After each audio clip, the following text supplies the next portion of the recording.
उन्हाळा सुरू झाला की आपण थंड पेय शोधतो. पण तुम्हाला माहीत आहे का?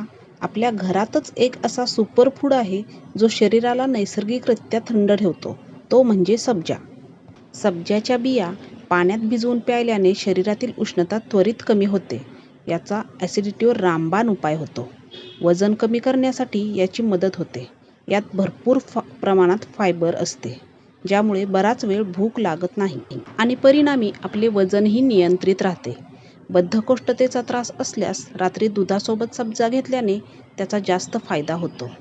सब्जामध्ये अँटीऑक्सिडंट असतात, जे त्वचा उजळण्यास आणि केस गळती थांबवण्यास मदत करतात. 1 चमचा सब्जा अर्धा कप पाण्यात 15 ते 20 मिनिटे भिजवल्यानंतर हे भिजवलेले बी तुम्ही सरबत, लिंबू पाणी किंवा दुधामध्ये टाकून घेऊ शकता किंवा याचा फालुदा बनवून सुद्धा पिऊ शकता. उन्हाचा दाह वाढत असल्यामुळे निरोगी राहण्यासाठी आजपासूनच सब्जाचा वापर आपल्या आहारात करायला सुरुवात करा. तुम्हाला जर अशीच नवनवीन माहिती जाणून घ्यायची असेल तर आपल्या चॅनलला लाईक आणि सबस्क्राईब करायला विसरू नका. भेटूया पुन्हा एकदा अशाच एका नवीन व्हिडिओमध्ये. धन्यवाद.